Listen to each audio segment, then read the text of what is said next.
worship. And through this, some children who do not belong to the Catholic faith or do not practice the Catholic faith, they are able to learn about what the Catholics believe and practice. And the children themselves who are Catholic also broaden their faith through that act of worship.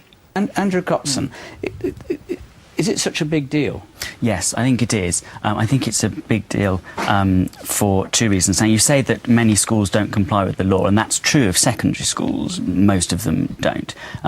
90% of primary schools do comply with the law, and of course that means that it is still a problem. The other reason why it's a problem is that the law as it exists prevents the development of better practice. You know, we know that good assemblies, good inclusive assemblies can build school community, can increase ethos, can be educationally and developmentally useful for children. But as long as this law exists on the statute book and we have to sort of cough and sort of defend it, and bishops have to say, oh, well, I sort of, worthship or whatever, and play with words, that best practice isn't going to develop. Let me bring you on to the other aspect of religion in schools. Are you, as root and branch, opposed to religious education being taught at schools?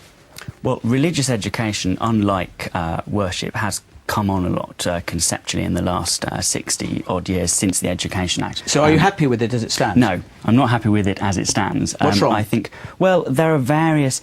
in many ways, it's still a throwback to an earlier time in that, for a start, it's not on the national curriculum, which makes it incredibly difficult to regulate it. It also fails to adequately include the views of what, according to some surveys, the vast majority of 12 to 19-year-olds, which are non-religious perspectives on questions of meaning and purpose and value, and it needs to include those a lot more. It needs to become a lot more comprehensive of various secular and religious responses to these questions. More. I would resist the temptation to go down the road of having a national curriculum for religious education, because local need does need to be taken into account. The local communities need to be reflected in the learning that goes on. I think one of the things that we do need to bear in mind in all of these issues is it is extremely complex. I mean, people have talked about the importance of learning about other faiths. One of the dimensions of religion in school, or faith in school, is learning from other faiths and worldviews. And good RE does incorporate, I mean, it has to incorporate the needs and the views of the children and young people in the classroom, including those of no religious faith or who are uncertain. Is it your view that all RE should exclude any proselytising for one particular faith? Yes, very much. All religious education should exclude proselytising. Richard Dawkins, from your perspective, presumably you wouldn't be entirely opposed at all to the idea. I would be thoroughly in favour of education in the Bible as literature. You can't understand English literature without the Bible. You can't take your allusions.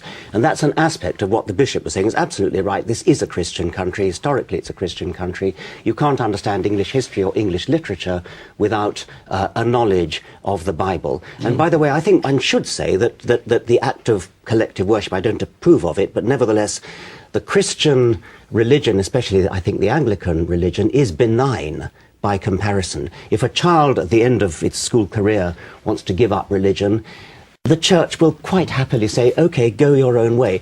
The penalty for apostasy in the Christian religion is not death. There is no penalty for apostasy at all in the Christian religion. The Christian religion is comparatively benign, and we should respect it as such. Let me bring in we've got teachers in this audience who do religious education from different... Yes, in the back with the glasses. Kate, I'm head of RE in a comprehensive school. Well, I don't see the problem. I mean, the kids love it. You've got to learn about religion. You've got to learn about the rocks, the rivers and the mountains of the world. You've got to learn about other people. I mean, and even more so, day by day, we have got to know about other people. And are you absolutely, in terms of any faith, neutral about the relative merits of any faith? Oh yes, I'm an atheist, so I guess maybe inside I think I'm right.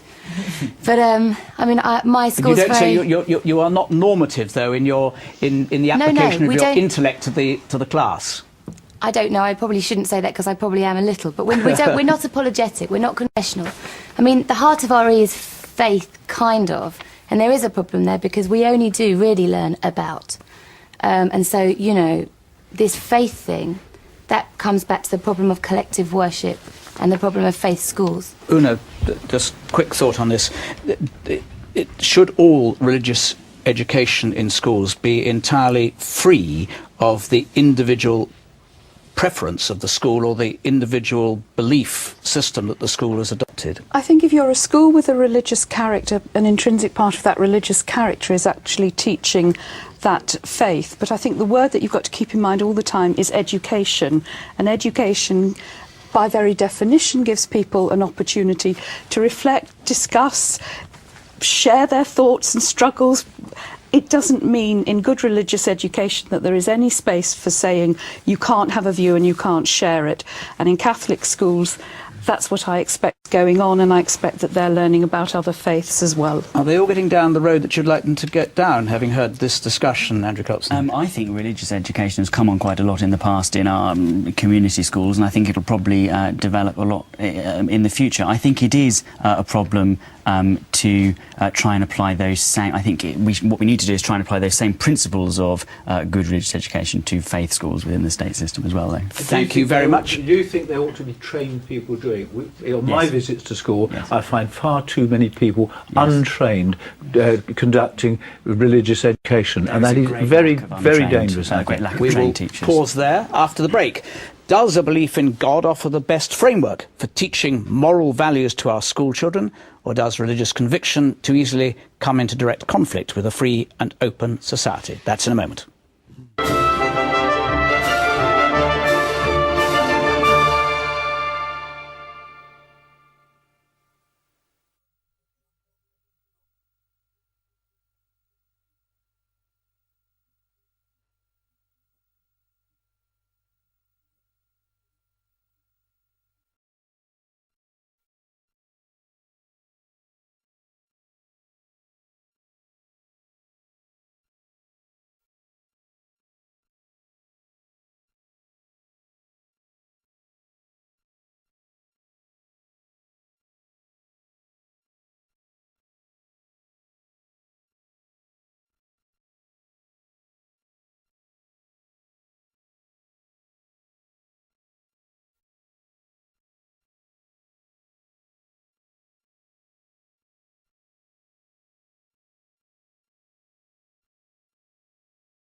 Welcome back. It's often claimed that religion is the best way to communicate moral values to children, and that without it, they won't understand the difference between right and wrong. Others, however, argue from the opposite, that the opposite is true, suggesting that religious values are actually in conflict with the moral values of modern Britain.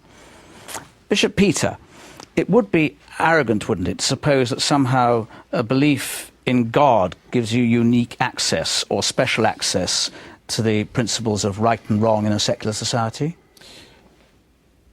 The making of any kind of boundaries in a society depends upon the need for a cohesion in that society. And the Ten Commandments, for example, which have been the foundational documents for Jewish and Christian faiths and have been influential in others, were essentially in order to give society some cohesion. To my mind, there is a greater value in the concept of a God-shaped series of values, because we're called back to something that is beyond ourselves, and that's often very important. Richard Dawkins, does a God-shaped perspective or set of values do any harm to the way in which children should be taught at schools? Right? Thou shalt have no other God before me, thou shalt make no graven image, thou shalt keep the Sabbath holy. What on earth's that got to do with anything to do with morals? That's the Ten Commandments, or at least 3 of them. It would be deeply depressing if the only way children could get moral values was from religion, either from Scripture, and God knows we don't want them to get it from Scripture, I mean, just look at Scripture, or from a kind of being